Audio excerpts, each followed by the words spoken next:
Welcome to మెగానన్ TV burning topic. ప్రస్తుతం ప్రపంచంలో ఎక్కడ చూసినా యుద్ధాలే. ఒక దేశం బలంగా ఉండాలంటే ఆయుధాలు ఎంతో ముఖ్యం. ఇటీవల ఆపరేషన్ సింధూర్ తర్వాత అర్థమైంది. దీంతో భారత్ స్వదేశీ ఆయుధాల తయారీపై ఫోకస్ పెంచింది. భారత్ ఒకప్పుడు ఆయుధాల కోసం రష్యా, అమెరికా, ఫ్రాన్స్ లాంటి దేశాలపై ఆధారపడింది. కానీ ఇప్పుడు స్వదేశీ ఆయుధ తయారీలో దూసుకుపోతుంది.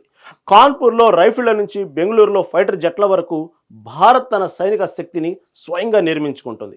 అసలు భారత్లో ఎక్కడెక్కడ ఏమేమి తయారవుతున్నాయి? Watch the story.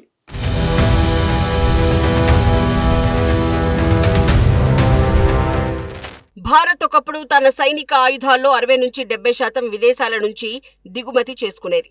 రష్యా నుంచి మిగ్ ఫైటర్ జెట్లు, ఫ్రాన్స్ నుంచి రఫేల్ విమానాలు, అమెరికా నుంచి హెలికాప్టర్లు కొనేవాళ్ళం.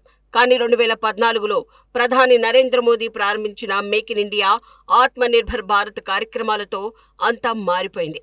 ఈ కార్యక్రమాల లక్ష్యం స్వదేశంలోని ఆయుధాలు తయారు చేయటం, విదేశీ దిగుమతులను తగ్గించడం, ఉద్యోగాలు సృష్టించటం.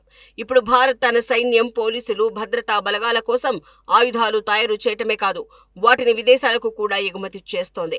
DRDO, Hindustan aeronautics limited, BEL వంటి సంస్థలు, అలాగే అదానీ, టాటా, ఎల్ఎన్టీ వంటి ప్రైవేట్ కంపెనీలు ఆయుధాల తయారీలో కీలక పాత్ర పోషిస్తున్నాయి. ఈ సంస్థలు కలిసి రైఫిళ్ల నుంచి ఫైటర్ జెట్ల వరకు అన్నీ తయారు చేస్తున్నాయి. ఈ పరిణామాల వల్ల భారత సైన్యం బలోపేతం అవడమే కాదు, దేశ ఆర్థిక వ్యవస్థకు కూడా ఊతమిస్తోంది. Stockholm International Peace Research Institute ప్రకారం 2016 నుంచి 20 మధ్య భారత ఆయుధ దిగుమతులు 33% తగ్గాయి. ఇది స్వదేశీ ఆయుధ తయారీలో భారత్ ఎంత ముందడుగు వేసిందో చూపిస్తుంది.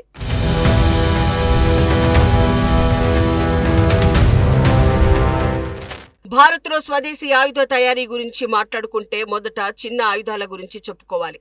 కాన్పూర్, చండీగఢ్లోని ఆర్డినెన్స్ ఫ్యాక్టరీలు ఇప్పుడు రైఫిళ్లు, కార్బైన్స్ వంటి చిన్న ఆయుధాలను తయారు చేస్తున్నాయి. ఈ ఫ్యాక్టరీలు ఐఎన్ఎస్ఐఎస్ రైఫల్, AK-203 రైఫల్, కార్బైన్స్ ను తయారు చేస్తున్నాయి. ఐఎన్ఎస్ఐఎస్ రైఫల్ అంటే భారత సైన్యం 1990ల నుంచి ఉపయోగిస్తున్న స్వదేశీ తుపాకీ. AK-203 అంటే రష్యాతో కలిసి భారత్ తయారు చేస్తున్న ఆధునిక రైఫిల్. ఇది చాలా ఖచ్చితమైనది, తేలిగ్గా ఉంటుంది. ఈ ఆయుధాలను భారత సైన్యం, పోలీసులు, సిఆర్పీఎఫ్ వంటి భద్రతా బలగాలు ఉపయోగిస్తాయి.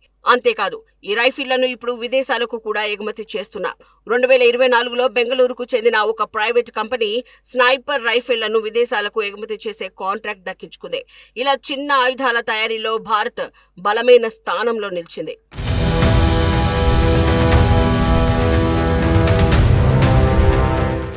బెంగళూరులోని హిందుస్థాన్ ఏరోనాటిక్స్ లిమిటెడ్ స్వదేశీ ఫైటర్ జెట్లను తయారు చేస్తోంది. HAL తయారు చేస్తున్న తేజస్ స్వదేశీ లైట్ కాంబాట్ ఎయిర్క్రాఫ్ట్.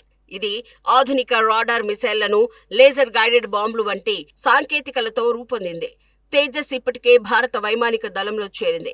దీని వేగం, ఖచ్చితత్వం వల్ల సైన్యానికి గొప్ప ఆస్తి. ఇప్పుడు బెంగళూరులో ఆమ్కా ప్రాజెక్టు కూడా రూపుదిద్దుకుంటోంది. అంటే అడ్వాన్స్డ్ మీడియం కాంబాక్ట్ ఎయిర్క్రాఫ్ట్.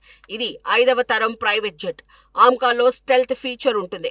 అంటే శత్రువు రాడార్కు ఇది సులభంగా కనిపించదు. రక్షణ మంత్రి రాజ్నాథ్ సింగ్ 2025 జూన్లో ఈ ప్రాజెక్టుకు ఆమోదం తెలిపారు. 8 ఏళ్లలో ఈ విమానాన్ని తయారు చేయడానికి భారత కంపెనీలను ఆహ్వానించారు. ఈ విమానం రాకతో భారత వైమానిక దళం మరింత బలోపేతమవుతుంది.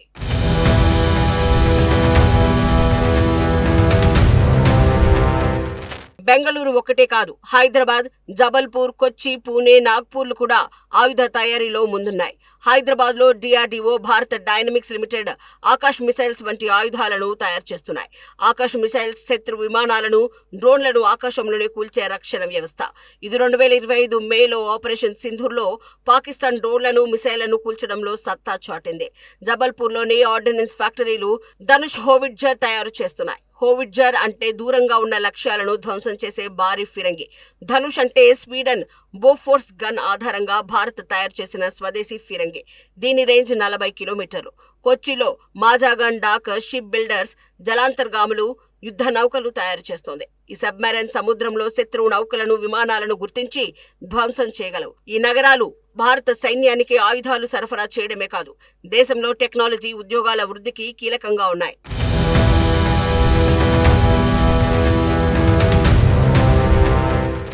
2025 మేలో భారత్ ఆపరేషన్ సింధూర్లో పాకిస్తాన్పై దాడులు చేసింది.